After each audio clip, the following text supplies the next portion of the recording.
Buenos días a toda la comunidad de YouTube, público que nos ve por primera vez en este su programa Actualidad Educativa. Hoy contamos con el placer de tener en vitrina a la doctora Larisa Caballero. Hoy nos va a hablar de un tema muy interesante que nos concierne a todos, lo que tiene que ver el aspecto de alimentación saludable, manejo de estrés, actividad física, prevención de enfermedades cardiovasculares.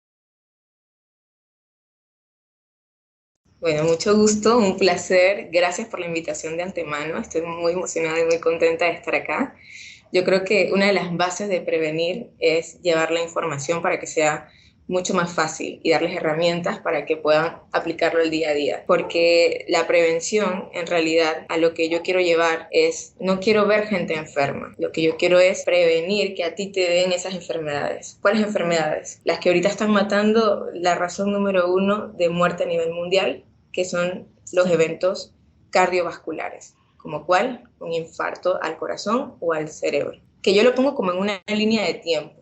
O sea, para que tú llegues allá, a tus 60 años, tuvo que haber venido un proceso anterior. ¿Que cuál fue? Diabetes, hipertensión. Quiero que se hagan esta pregunta. ¿Cuántos de ustedes no conocen algún familiar o algún amigo que tenga una de estas dos enfermedades? El Gorgas hizo un estudio súper bonito en donde sale que 40-50% de la población panameña tiene hipertensión. Esto de la población arriba de 40 años. O sea, es la mitad de la población. Es un número enorme que conlleva a un gasto enorme para el gobierno, para ti como persona, y pues obviamente no te vas a sentir bien. Entonces, ese es el segundo punto, ¿no? Pero yo me voy más abajo. Más abajo es el síndrome metabólico. ¿Qué es eso? Cuando empiezas a tener el colesterol alto, cuando empiezas a que la presión un día sí te sale un poquito en el rango, otro día te sale más abajo, a que ya empieces a tener también el azúcar un poquitito alto, te hablan de la prediabetes. Cuando estás allí, yo te puedo ayudar para que no me vayas o no me superes hacia la hipertensión o la diabetes. Y si me voy un poquito más abajo, empezamos entonces con los hábitos, porque ¿de dónde viene todo lo que te acabo de decir? Colesterol, azúcar o glucosa, triglicéridos, viene de lo que tú estás comiendo. O sea, que tú comes 3 veces al día mínimo. Son 3 decisiones que tú haces todos los días en las que yo me voy a basar para ayudarte, para que no vayas a eso. Y actividad física. Y bueno, lo otro que mencionaste también, que se habla mucho, es el manejo del estrés.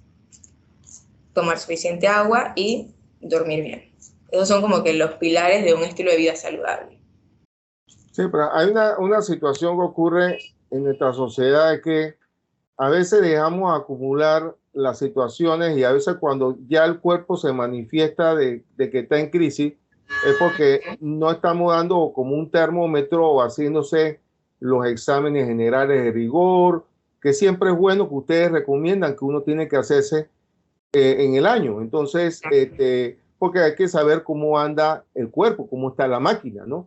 Sí, y te Entonces, voy a dar, esa, ajá, ajá, no, te voy a dar un dato porque para esto me voló la cabeza. Yo estuve en un congreso de prevención de la Sociedad de Cardiología Latinoamericana en Guatemala hace como 2 semanas y a mí me llamó poderosamente la atención que uno de los capítulos hablaba sobre cómo evitar el riesgo cardiovascular, o sea, todo lo que te acabo de mencionar, en niños.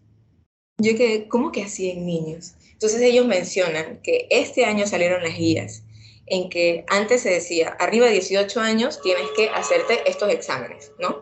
Ahora dicen, ya esto cambió. Ahora estamos viendo hipertensión y diabetes en niños y adolescentes. Entonces ellos dicen, ahora desde los 12 años empiezas a hacerle exámenes a tus niños una vez al año de glucosa, de colesterol, etc. Y si uno de los papás del niño tiene ya diabetes o hipertensión, al niño hay que hacerle esos exámenes desde los 8 años. Y me preguntarás por qué. Te mencioné que la primera causa de infarto es el colesterol. Eso no pasa de un día para otro. Entonces en los estudios encontraron que en las arterias, que son como tuberías, encontraron en niños de 8 años estrías de grasa. literalmente es como una estría.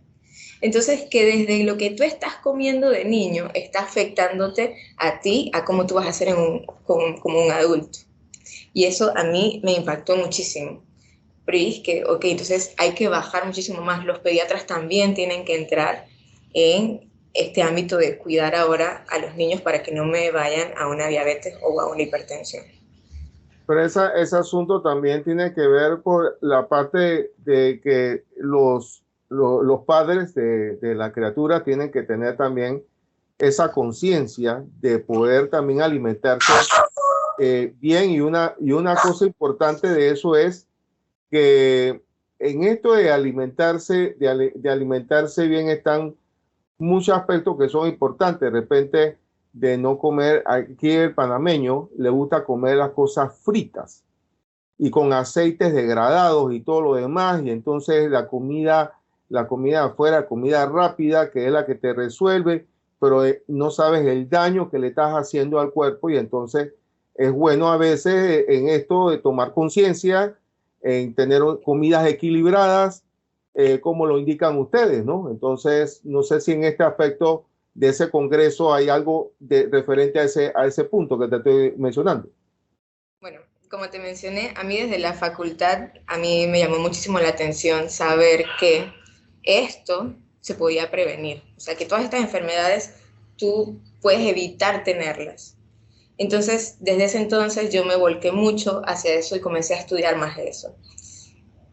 ¿Qué te parece que si te digo que desde hace 2 años es que se está hablando sobre la alimentación y la actividad física, pero se está ampliando mucho más?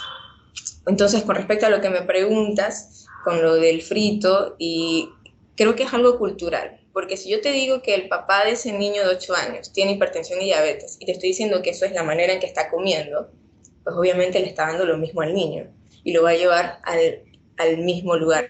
Y no le estoy echando la culpa a nadie, la verdad, porque es la cultura. Es que no tenemos tiempo y que no nos han enseñado a comer.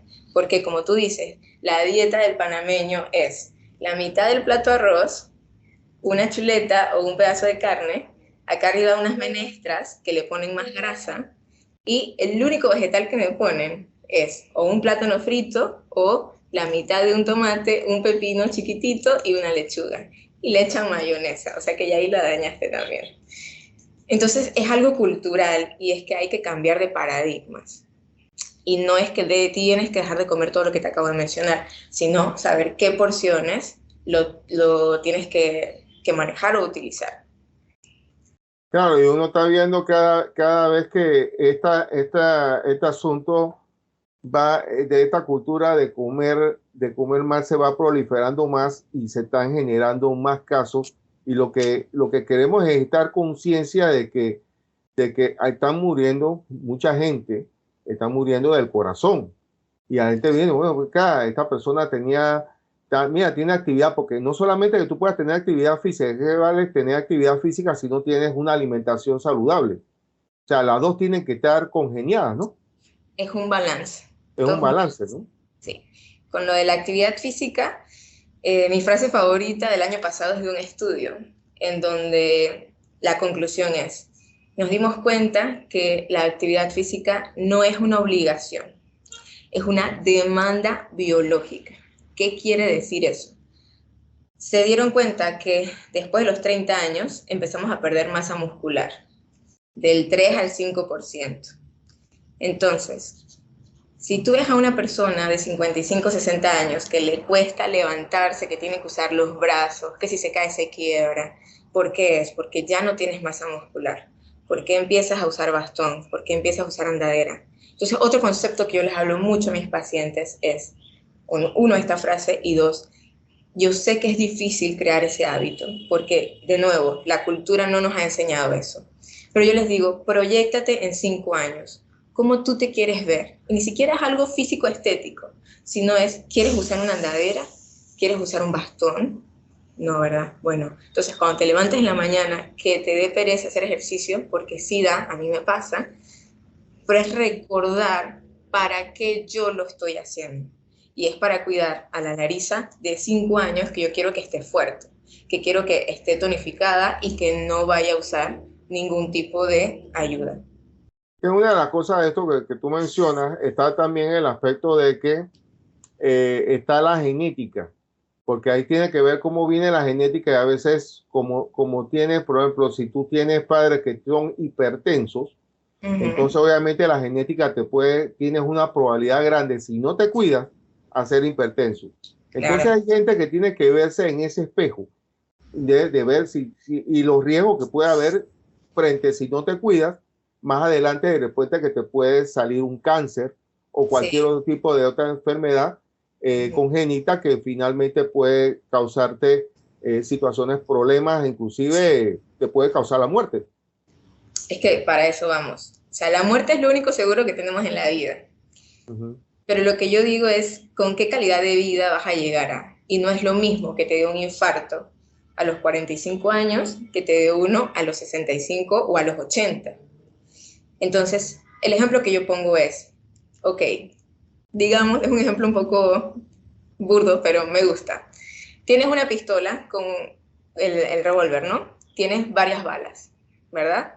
Entonces, si ya yo tengo una bala que es genética, mi mamá y mi papá, que son, por ejemplo, mi ejemplo, mi mamá y mi papá tienen diabetes. Ok, yo tengo esa bala allí.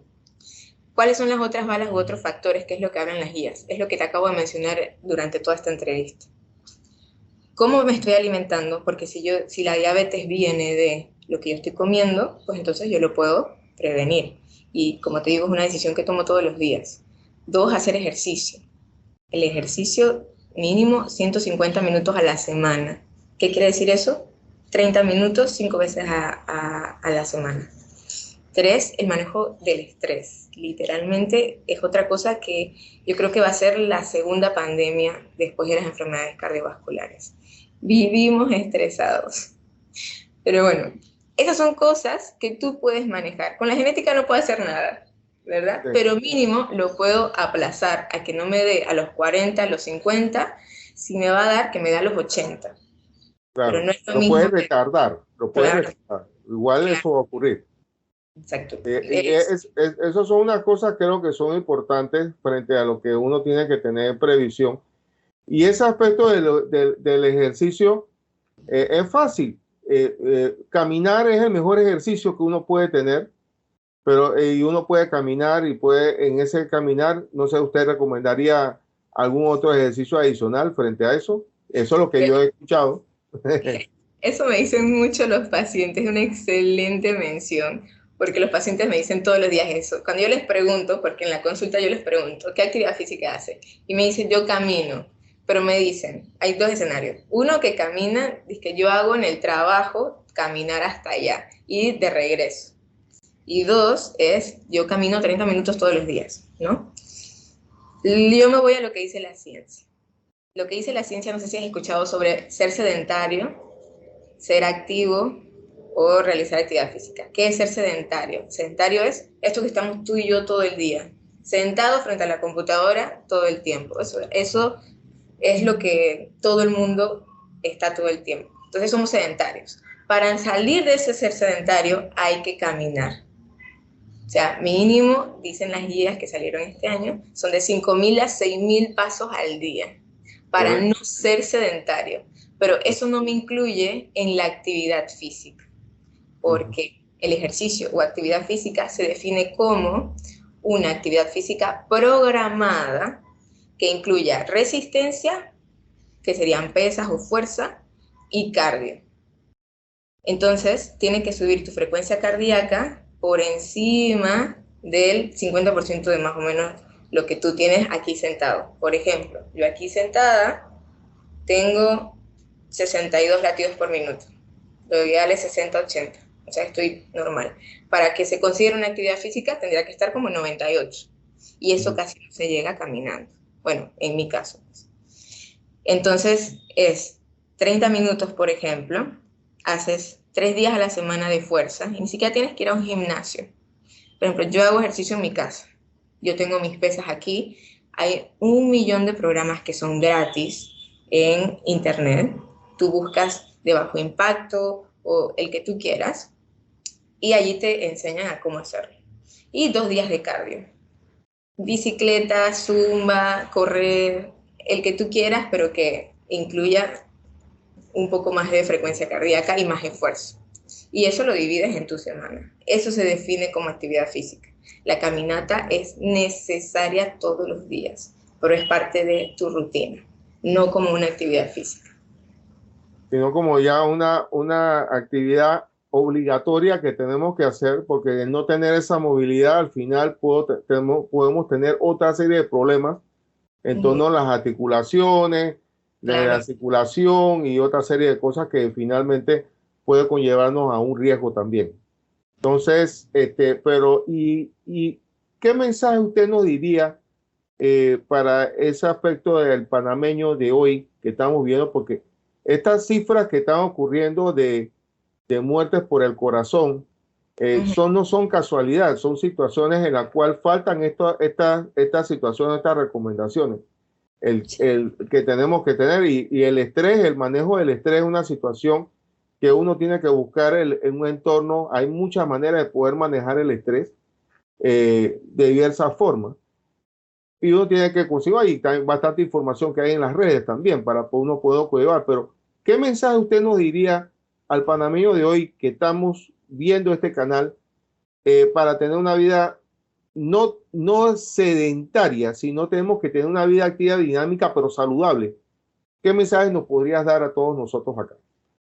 Bueno, lo que yo le digo a mis pacientes todos los días y que lo aplico conmigo también, que es tener un propósito de para qué lo vas a hacer. Si no tienes un propósito serio que te convenza de para qué lo estás haciendo, no va a durar en el tiempo. Porque, ¿qué pasa? Ahorita viene Año Nuevo, ¿no? Y viene, voy a comer más saludable, voy a hacer ejercicio, las mismas promesas de todos los años. Y está bien. Pero si tú no tienes fuerte la razón por la cual la estás haciendo, que es todo lo que te acabo de mencionar, recuerda para qué vas a hacer ejercicio. Para no ser una andadera, para mantenerte fuerte, para ser independiente. Mucha gente no valora que hoy pueda caminar todos los días. 2, para evitar hipertensión, diabetes. Que si yo te lo pongo en números, los medicamentos para esas dos enfermedades, si no te vas a la seguridad pública, te pueden estar costando entre 160 a $200 mensuales. Entonces ok, también es un ahorro. Y lo más importante es cómo tú te sientes. Porque se nos ha olvidado para qué hacemos todas estas cosas también. ¿Para qué yo estoy comiendo y para qué estoy haciendo ejercicio? ¿Para qué crees que es?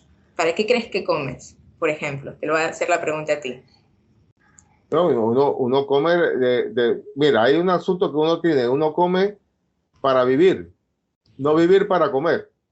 Ese es un trabalengua que uno dice, uno come para vivir, pero tienes que comer saludable. O sea, que mezclar, por lo menos, tener frutas, comer vegetales, tener una comida equilibrada.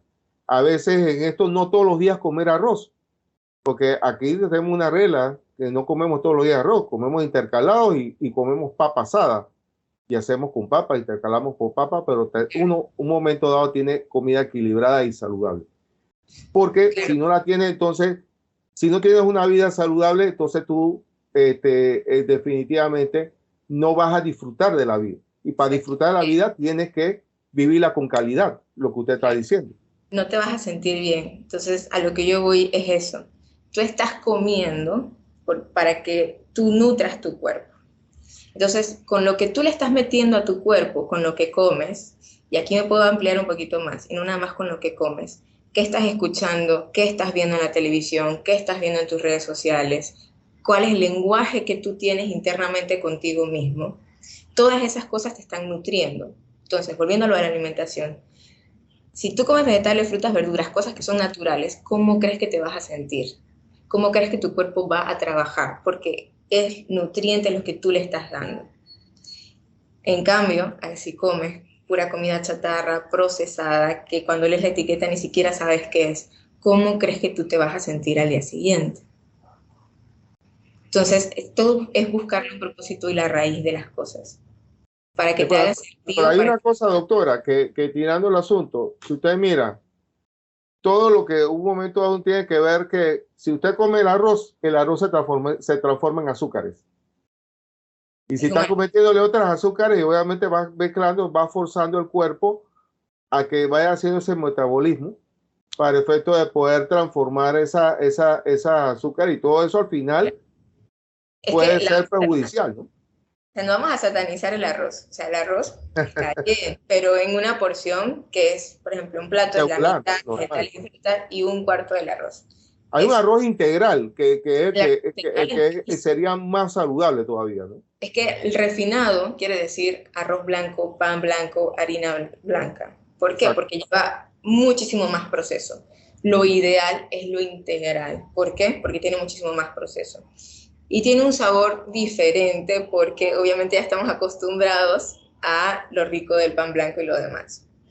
Pero con lo que tú mencionas, ahorita se me vino a la mente que también es algo que les quiero compartir, es que si tú estás comiendo de más, si yo te estoy diciendo que eso está nutriéndote y eso es energía, si tú no haces actividad física, ¿a dónde va a quedar todo eso? Se va a quedar en la pancita, se va a acumular, porque es tu reserva. Entonces, conforme lo que tú vayas comiendo, tienes que ir quemando también esa energía. Eso es importante, lo que usted está diciendo, y bueno, ya para ir cerrando el programa, un mensaje positivo que quisieras darnos y compartirnos a todos de la sociedad que te estamos escuchando, ¿qué nos dirías? Bueno, yo les diría que es un camino de cambios de paradigma, ¿okay? Como cualquier cambio, eso es lo único que tenemos seguro además de la muerte. Como cualquier cambio va a costar, pero no es imposible. Entonces, uno, que tengas un propósito de para qué lo estás haciendo. Dos, mínimo hacerte los exámenes generales una vez al año si no tienes ninguna enfermedad. Acudir a tu asesor médico de confianza con el que tú te sientas bien y que puedas tener una buena conversación y que creas empatía, porque para mí eso es muy importante. Y 4, yo les digo pasos de bebé. Te dije 150 minutos. Está bien, puedes empezar con menos. Empieza con 100 minutos a la semana, 15 minutos, 5 días a la semana, 3 días a la semana. La siguiente semana, conforme tú vayas sintiéndote, ve aumentándole. Igual, la comida, bueno, el almuerzo voy a empezar esta semana con mi almuerzo así. Luego la cena, y así nos vamos paso a paso. Claro. Bueno, le agradecemos todos sus consejos, doctora Larisa Caballero, y bueno, esperemos verla nuevamente en estas vitrinas de actualidad educativa para otros consejos en medicina saludable y medicina alternativa, porque también hay otros temas que están alrededor que nos va a complementar más adelante en otros programas, en otros cápsulas informativas, la doctora Larisa Caballero. Le damos las gracias nuevamente, y a ustedes en la comunidad de actualidad educativa, les pedimos nuevamente que dentro del algoritmo de YouTube marquen el video con el like y el dedito hacia arriba, que es importante para que estas iniciativas prevalezcan, estos mensajes positivos a nuestra comunidad en lo que son los entornos educativos a través de este programa Actualidad Educativa. Les deseamos que tengan un feliz día y que Dios me lo guarde y me lo bendiga. Saludos.